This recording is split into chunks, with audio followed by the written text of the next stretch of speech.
Talks with Josh Molina. I'm here today with Jana Brody, who wrote an incredible book called Sit Behind the Nets.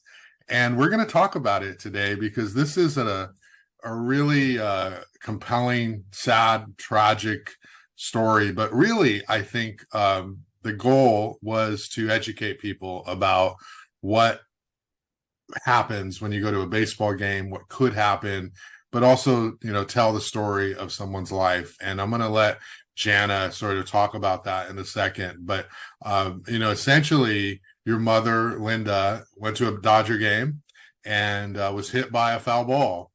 And this foul ball took her life. And I think that a lot of people don't realize that when you go to a baseball game, there's a lot of risk that can happen with that. And obviously those balls are coming really fast.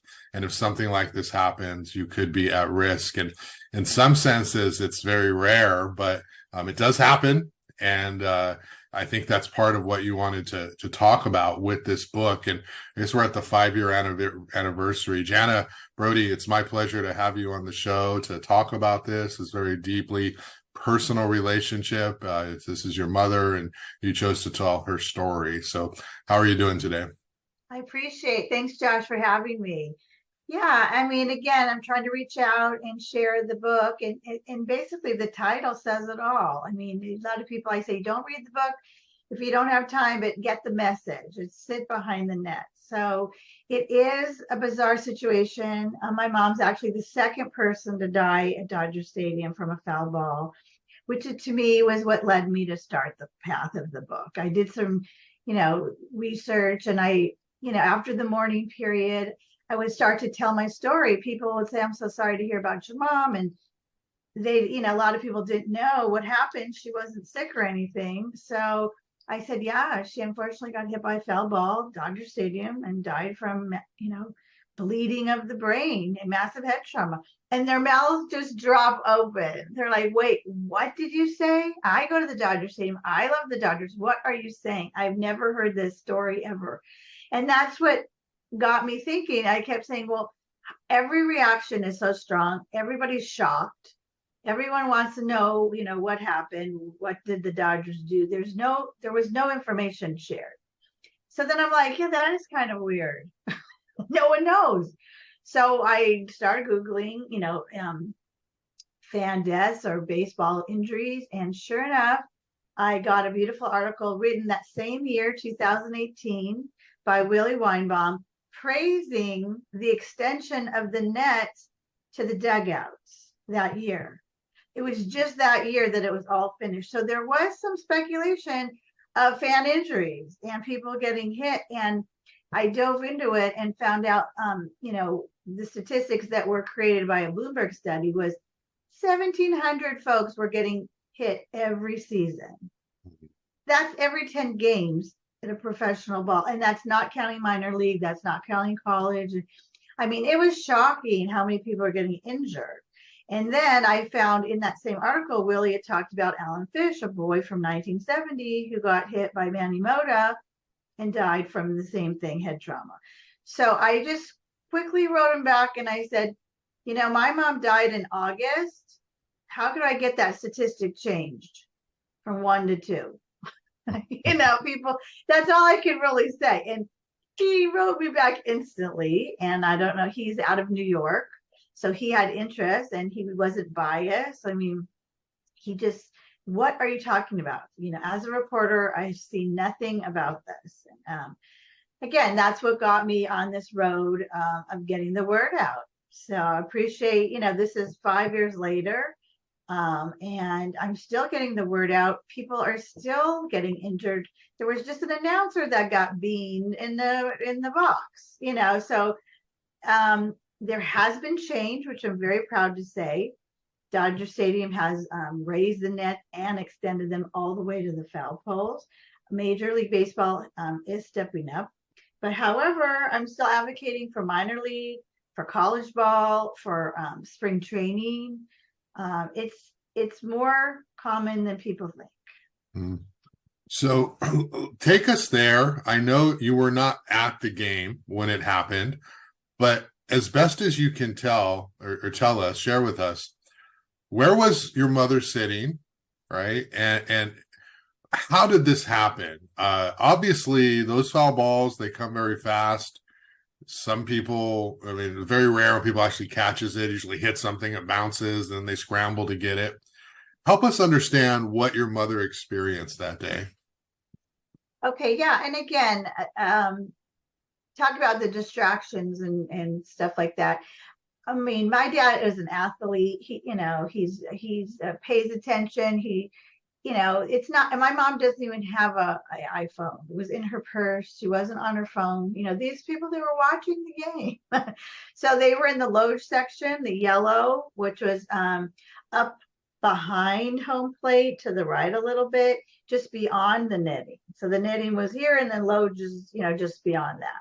So sure enough, my dad even commented on the player who was up. It was a San Diego player, and he was huge, like a football player. He said to his brother who was there at the game with him, wow, this guy is so big. He's the biggest guy on the team. So that being said, players are huge. They're hitting the ball faster. Pitches are coming faster. So sure enough, this guy did a foul ball tip beyond the netting into the loge, and 1 in 40,000 hit my mother. So it's nuts. The velocity was so strong, it bounced off her temple and actually hit my uncle in the stomach, who was sitting behind her, and he felt it. It's like craziness. And it was like split second.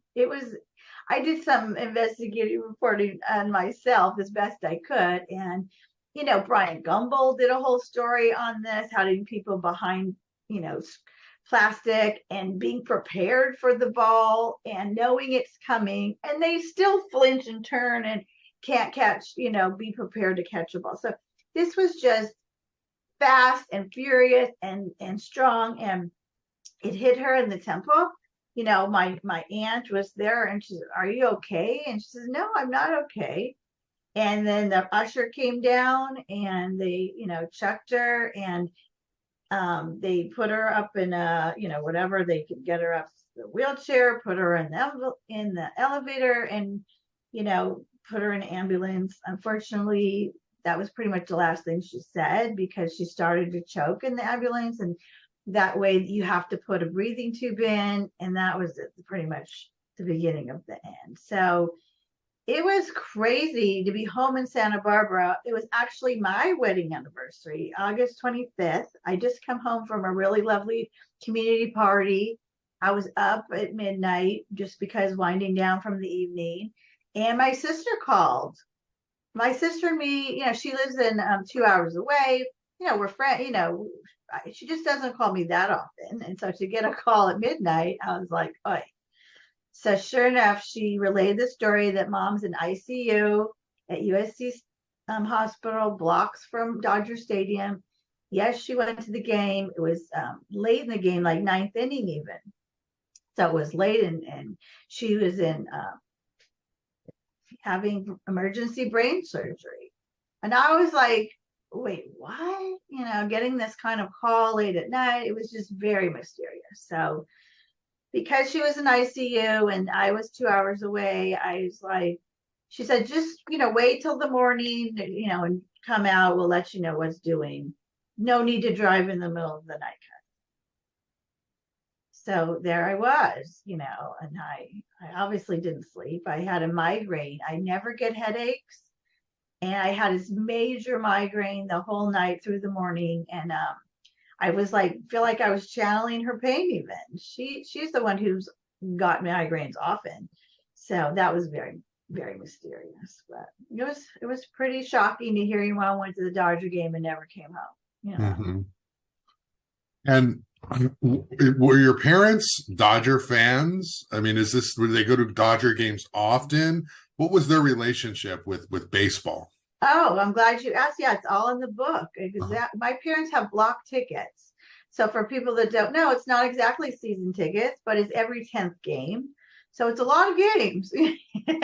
They're very avid Dodger fans. They're in their, 70s and 80s. We've been going since I was a kid. I was a big Dodger fan with the Garvey Say Lopes Jaeger team. I went as much as I could, And we were big, growing up in the San Fernando Valley, it was very close. That's where my parents were living.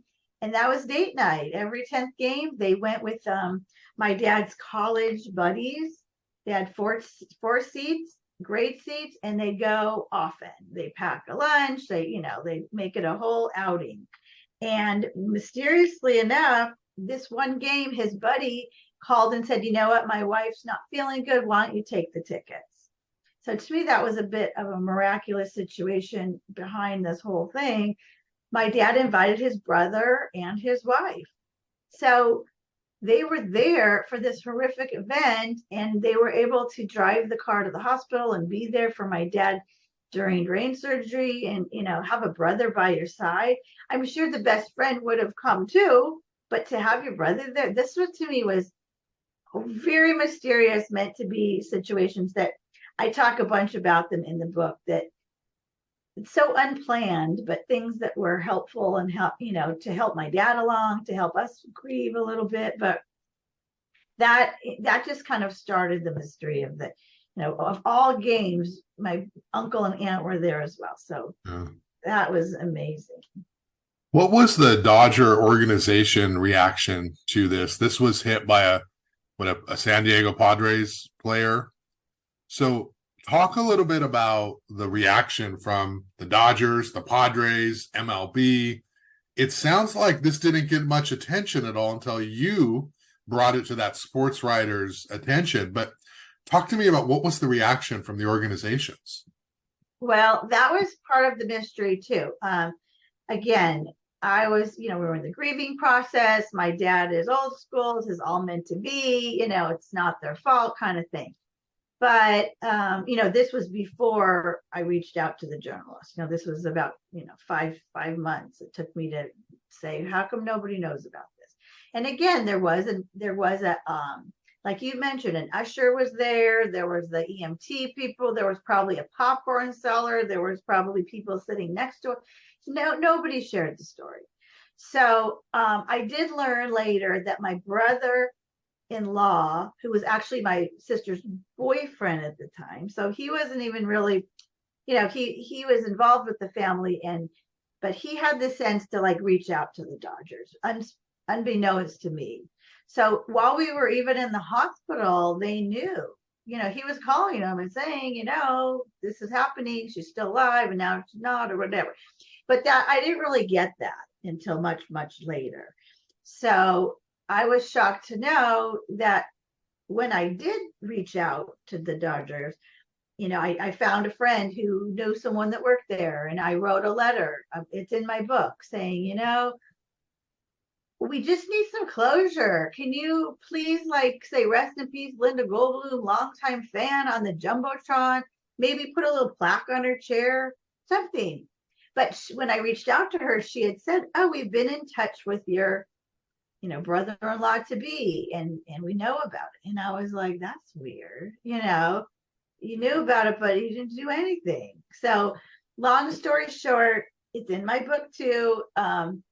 Another connection, my sister had a friend who's a lawyer whose colleague knew Alan Fish at age 14. He was 14. He knew Alan from junior high. He knew about the death. Fast forward 50 years. He's now a lawyer. He has said to us, we can't sue because on the back of the ticket, there's the baseball law spelled out clearly, enter at your own risk. It's in teeny letters, smaller than the buy a Farmer John hot dogs coupon, but it does say enter at your own risk. And people who've been injured all these years have been told no chance. You may not sue the Dodgers. You may not sue anything at MLB. They are covered, and you will lose. They will appeal. You will lose again. And so they could barely afford their hospital bills, let alone a suit. So no one's really challenged it all these years. And because it was a death, and because this lawyer actually knew Alan Fish and had a personal connection, he said, you know what, I'll take this court, I'll contact the Dodgers on your behalf. I said it in the book. It's common. He did it on want to say consignment because I'm an artist, but he did it on contingent as a lawyer. And he said, we'll just get this awareness around this. Be prepared. We will not, we will lose per se or whatever. So long story short, again, we did get a mediation. It's that is public. The settlement is not public, but the mediator was shocked after 4 hours of an intensive, intimidating 44 floor meeting. That something did come of it, but that's all I can say. But the point is, we had to do it in 2 different rooms. They never even wanted to meet us and know our names. It was all very political. And we had said at the end of the 4 hours, can you please have them come in and look us in the eye, and we could say, thank you. We are people. We're not just a statistic, and that's all we really wanted, was acknowledgement of her as a person, a longtime fan, So it was pretty heartbreaking and pretty crazy. But again, it's a big institution, and they have their selves protected by this baseball law, and things slowly are being, challenged. But, it reminds me of big tobacco. They knew the risks of cigarettes and tobacco in the 50s. They still promoted it and sold it to us, I mean, Dodger Stadium, not only Dodger Stadium, but MLB knew that this boy died. He died in their stadium, and they didn't change a thing. 1,700 people have been injured, and they didn't do anything until. So I feel like my sharing the story, ESPN getting that story out, started an avalanche. Okay. Because of where she was sitting, my mom was not on camera. They just went to the next pitch. But I know that Josh, there has been a lot of injuries that have been caught on film recently, and players dropping to their knees because they literally saw it happen off the third base line, and games stopping, and children getting injured, and so that's when the awkwardness started. That the commissioner's like, this is too awkward not to do anything. We're getting caught on film where people are knowing this, and every reporter would catch an injury. They would refer to my mom's death. So the story, this was an injury, but guess what? Some people have died. And, I think Major League Baseball finally stepped it up. And I'm thankful. Specifically, Dodger Stadium did make change. They were not the first, which is another mystery. They could have spun it. They could have been the first. Oh my gosh, we are so sorry this is happening to Linda Goldbloom. We're going to be the first to raise the nets. We're going to, let's get fan safety with PR and positive spin. That's what we kind of wanted. That did not happen. So did you ever reach out to the Padres player? I don't know if you name him or not, but what's the relationship like there? Okay, that's interesting because my father, like I said, who's an avid baseball, goer, he's pretty confident he knows who the batter was.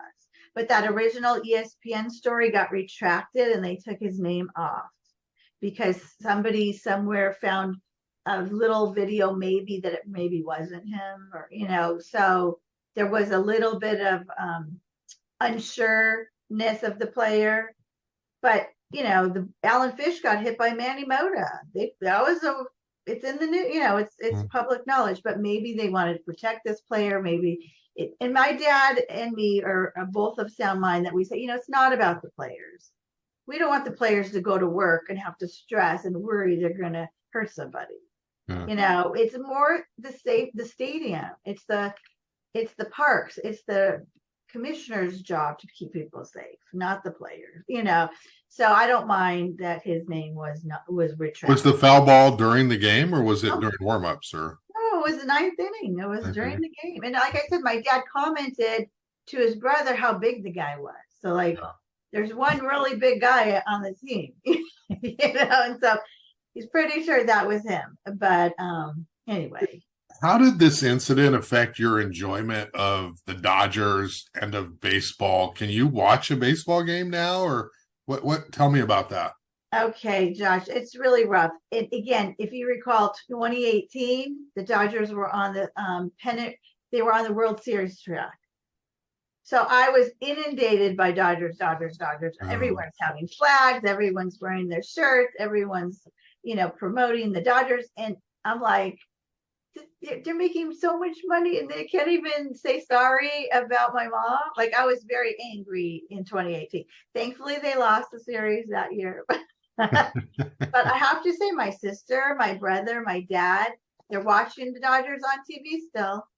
They don't go to the games, but they're watching it on TV. And in my book, I share that I am a Cardinals fan by mhm, marriage. mhm. So St. Louis Cardinals by marriage, and I don't have to root for the Dodgers, and I can support them. My son is an avid Dodger fan. He's a sports journalist, and he wanted us to go. Can I let the dog out? Sure, go ahead. Yeah, no problem. Sorry. That's okay.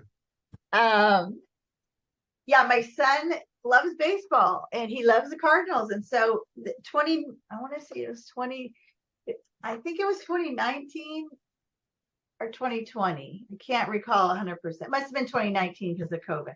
He said, the Cardinals are playing at the Oakland A's. We got to go. Let's go to two games even. We're going to drive up to San Francisco. We got to see two games. And I was like, how am I going to get myself through that turnstile?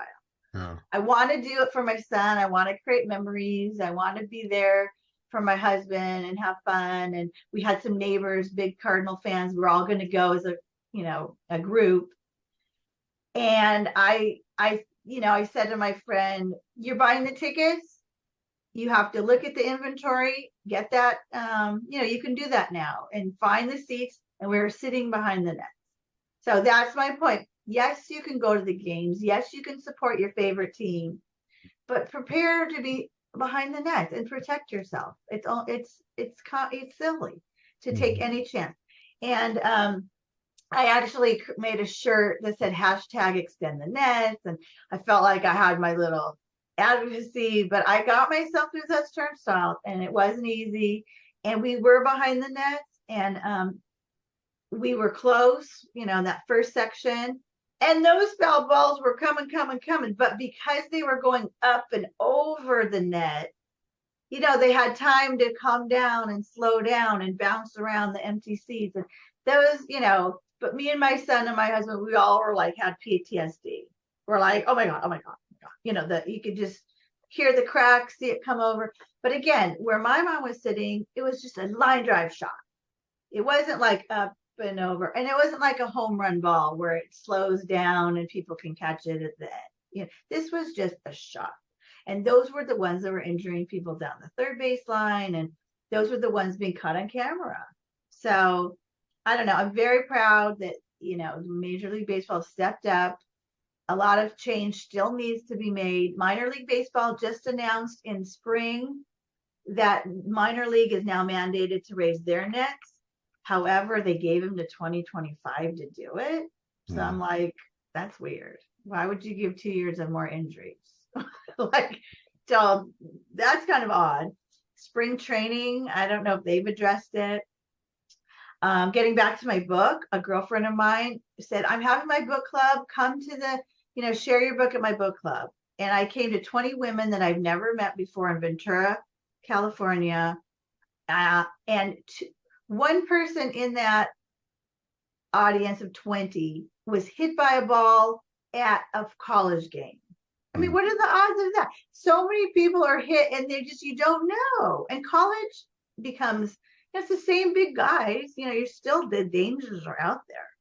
So, I really want people to know to sit behind the nets, even if you're at a college game, where if it's a smaller inventory of seats, just get that seat because it's silly. It's and the amount of injuries is crazy, and two deaths. I mean, anyway, that's Let's that's my stories to sit behind the nets.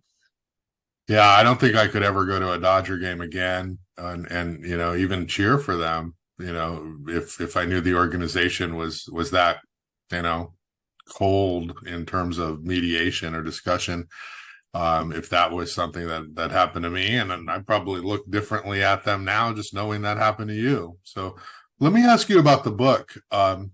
Obviously you're not you have said in other interviews that you're not a writer, and so you chose it upon yourself to tell this story and to write a book. So can we talk about your process and how you came to this conclusion, and how did you decide what to put in, what not to? Tell us about your story, about your book.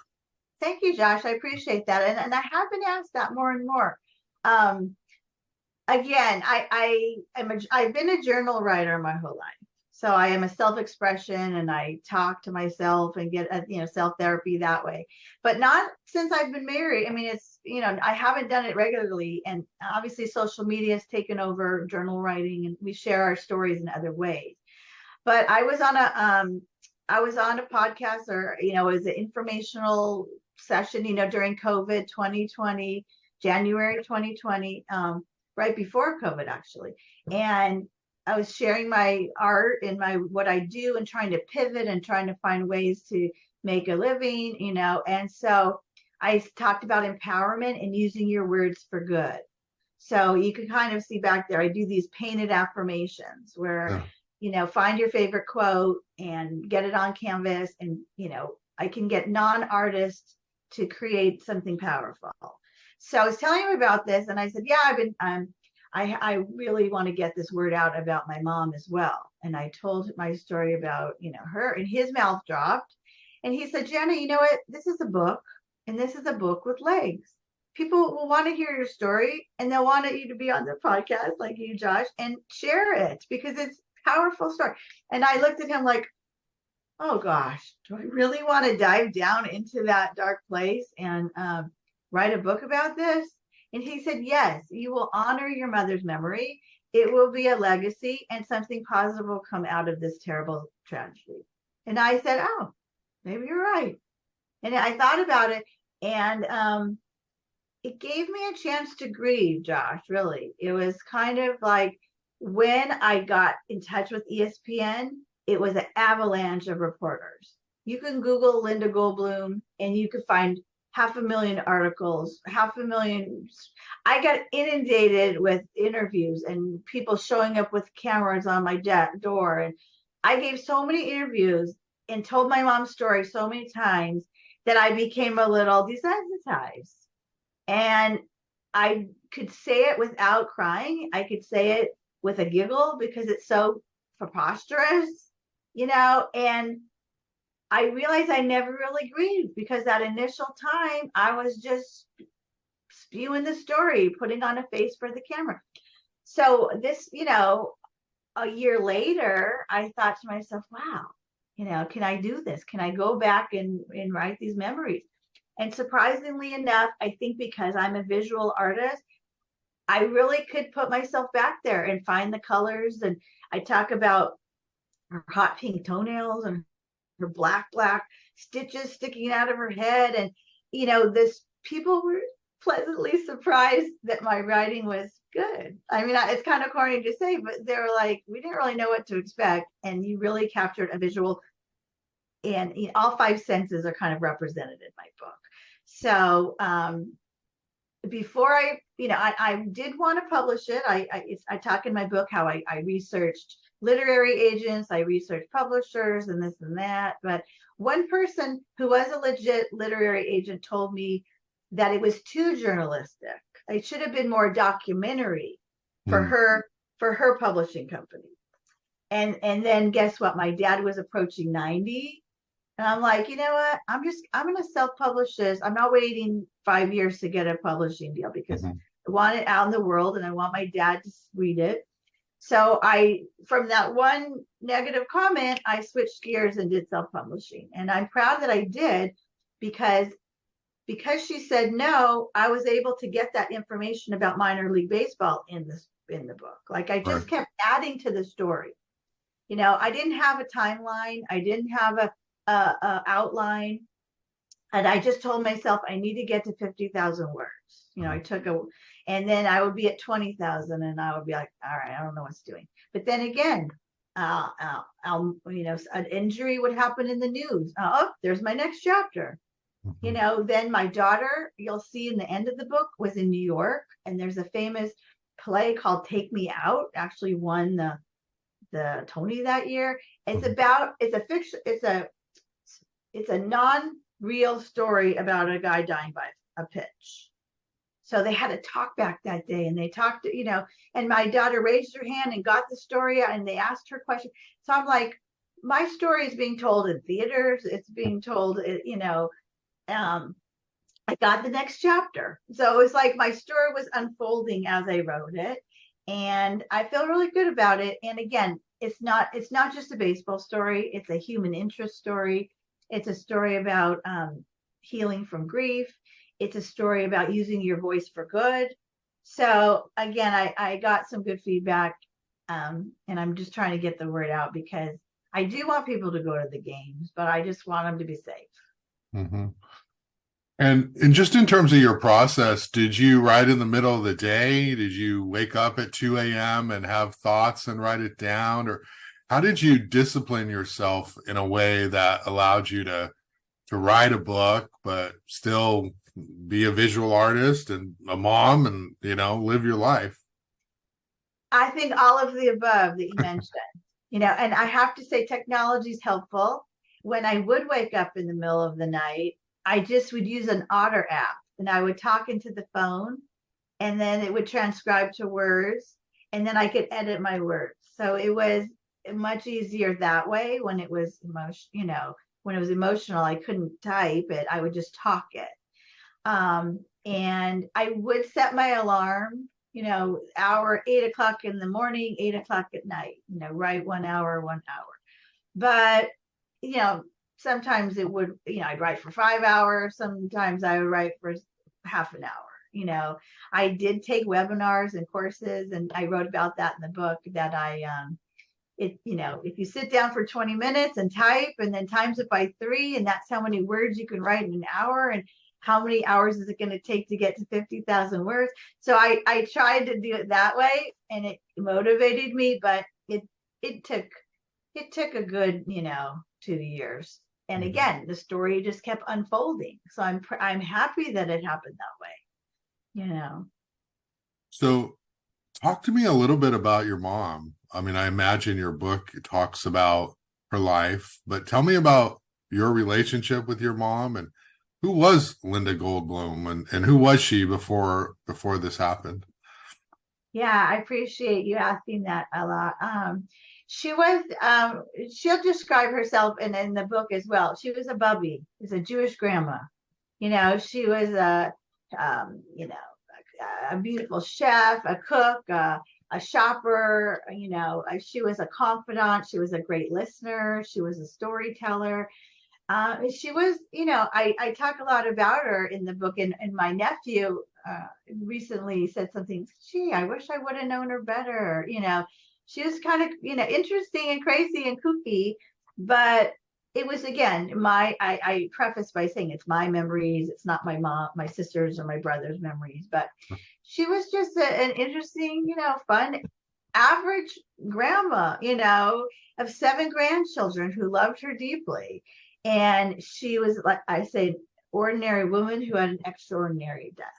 But in her, because I'm a daughter and I love her very much, these fun, quirky stories kind of came out. And it talked about her and her pan friends. It was a game that they used to play every week. These bunch of, Jewish women in the neighborhood would get together, and much like men get together to play poker, and they would play this game of pan. And I remember as a child being in the back room, listening to their giggles and sneaking out to get a cookie, and, just, memories of her storytelling, and maybe that's part of the installation of how I wanted to be a storyteller on her behalf.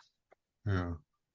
And you live in what, Goleta, California? Is that correct? Right. And so did your mom grow up here, or where did she grow up, and did she have any connections to the South Coast at all? Oh yeah, my mom went to LA High. She was an LA person, married. My dad went to UCLA. They married and moved to the San Fernando Valley. My dad was a coach, a wrestling coach at Pierce College. Big sports fans, Yeah. that's why I said they went to the Dodger game, was part of date night. It was part of us growing up in the Valley. I was an 80s Valley girl.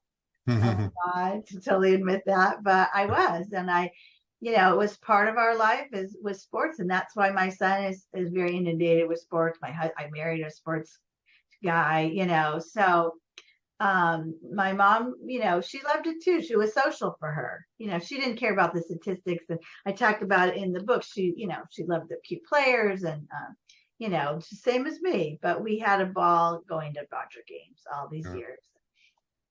Yeah, they were much closer proximity than me in Santa Barbara.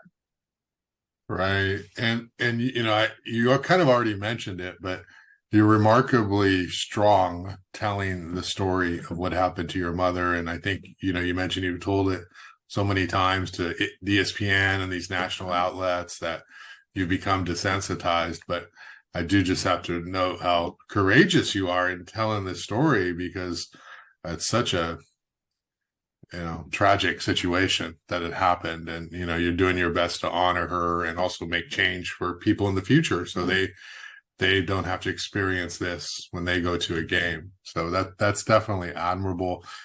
Did the Dodgers ever do anything at Dodger Stadium as far as acknowledging her publicly on the TV, or is there any plaque or memorial or any presence of her at all? No, not at all. Mm-hmm. There was there was one half of a second that I think it was my ESPN reporter who contacted them maybe and said, hey, you gonna do anything? You gonna commemorate this death in any way? And they did reach out to that our lawyer friend and my dad after the I can't remember the timeline exactly, but there was like half a second where they were going to say, let's have Erwin Goldbloom come and throw the first pitch or something. And my dad was like, what in the why would I do that? That's horrific. I'm not, and you've done nothing. This was prior to any of the netting changes, because I can't physically get myself there and I'm going to go all the way to Dodger Stadium, throw a ball, and then go home. Like, I'm not going to sit there for the game. And this is, we have given you so many chances to do something, not, make change. And so, again, it never really happened because there was never even a conversation. It was like a half a phone call to the lawyer, and then the lawyer was like, I don't even think they heard the answer. It was just like this one thought that maybe, but then they retracted it, like, oh no, that's not the right thing to do, Yeah. So yeah, it's too bad. Pretty too bad. It was too bad that even, it's interesting, you as a reporter, like I said, New York and Washington, D.C., I was in the, all these great national newspapers, but the LA Times put a teeny little article in the corner, so that says a lot about what's going on in journalism. So we're still working. We're still pushing. My dad actually had a conversation with Bill Plaschke. He's a LA Times reporter last month. And I'm praying that because it's the 5th anniversary, maybe he'll be brave enough, and maybe the Times will be brave enough to put something out in a bigger paper, and that's what my new goal is, to get this podcast heard, get my book read to a bigger audience. Yeah, it's the Dodgers such a huge institution. It would seem like such a small thing to acknowledge that, and in a way where they actually could look good in the eyes of the public. They could benefit from it in a PR way. No one's gonna judge them. They're actually can only benefit from looking gracious, and it's unfortunate they'll be judged more by ignoring it. So we're at the 5-year anniversary of Linda's death, and you obviously are wanting to let people know about the book. So where can people find this book? Where can they buy it? Where can they order it? Let's sort of close out with you talking about it. Okay. It's very visual. I got the balls in the net, and somebody said, "Hey, those balls can fit through that net." This is not the netting that Dodger Stadium has. It's a mesh. Right. It's kind of like the same thing they put on buses. You can see through it. This is just a visual representation. But it's literally Sit Behind the Net, a memoir about a mother killed by a foul ball at Major League Baseball. Right. So I got a lot of keywords in there, and it's available on Amazon.com, Barnes and Noble. Locally here in Santa Barbara, I've been having some fabulous support. Chaucer's bookstore in Santa Barbara and Tecolote in Montecito has both had me in person and had my book. And as a sports person, everyone's been so supportive. So I just want to get the word out and protect people. So I appreciate you having me. Yeah, well, I see a movie or something, Put it out there, Josh. Here you go. I have to say, my husband was watching that FIFA documentary. There was kind of a controversial soccer thing, and I didn't watch it myself, but he Googled it. He saw the producer's name. He emailed him and said, "I see you do controversial exposés.